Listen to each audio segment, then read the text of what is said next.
সচিবিক কার্যক্রম আজকে কতটা কেমন চলছে জানাবেন, সেই সঙ্গে কর্মকর্তা কর্মচারীরা কি বলছেন? মুক্তি, মূলত সচিবালয়ের যে কার্যক্রম সেটি কিন্তু মানে এখনো পুরোদমে শুরু হয়নি বলা যায়। যদিও কর্মকর্তা কর্মচারীদের উপস্থিতি বেশ আগের থেকে বেশি উপস্থিতি রয়েছে। উচ্চপদস্থ যেসব কর্মকর্তারা রয়েছেন, বিশেষ করে সচিব, সিনিয়র সচিব, তাদের উপস্থিতি খুব বেশি দেখা যায়নি। তবে গত দুদিনের তুলনায় আজকে আরও বেশ কয়েকজন সচিব এসেছেন।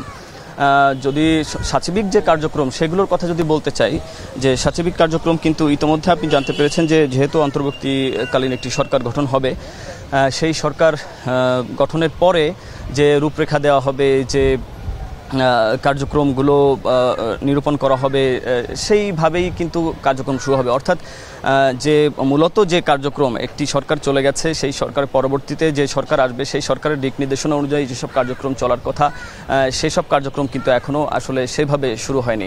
আপনি একটু জানিয়ে রাখতে চাই যে আজকে যেহেতু যে অন্তর্বর্তীকালীন সরকারের প্রধান হিসেবে ডক্টর ইউনূস আজকে শপথ নেবেন, সেই শপথের আগে কিন্তু তিনি বিভিন্ন রাজনৈতিক দল বা অন্যান্য যেসব সমন্বয়ক রয়েছে তাদের সাথে আলাপ আলোচনার পরে যে 15 সদস্যের একটি অন্তর্বর্তীকালীন সরকার গঠন হবে, শপথ হবে, তারপরেই কিন্তু এই সচিবিক কার্যক্রমগুলো আরও বেগবান হবে। এবং এখন যে মন্ত্রিপরিষদ সচিব, ক্যাবিনেট সচিব যিনি রয়েছেন, তিনি কিন্তু এখন পর্যন্ত রাষ্ট্রপতির ভবনে, রাষ্ট্রপতির কার্যালয়ে কিন্তু কার্যক্রমগুলো, সচিবিক যে কার্যক্রম সেগুলো করে যাচ্ছেন।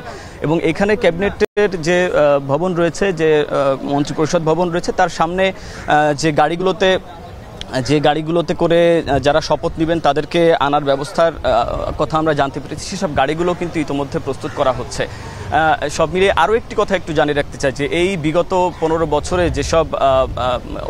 যেসব রাজনৈতিক দলের যেসব কর্মকর্তা কর্মচারী রয়েছেন তারা যে নিগ্রহের শিকার হয়েছে, বৈষম্যের শিকার হয়েছে, এর প্রতিবাদে কিন্তু বিভিন্ন সময় আমরা দেখেছি যে প্রতিবাদ জানাচ্ছে বিভিন্ন জায়গায় সচিবালয়ের মধ্যে। এবং কিছুক্ষণ আগেও আমরা দেখেছি যে আইসিটি বিভাগের বেশ কয়েকজন কর্মকর্তা কর্মচারী তারা কিন্তু একটি মানববন্ধন করছেন এবং কিছুক্ষণ পরে তাদের একটি সংবাদ সম্মেলন হওয়ার কথা রয়েছে।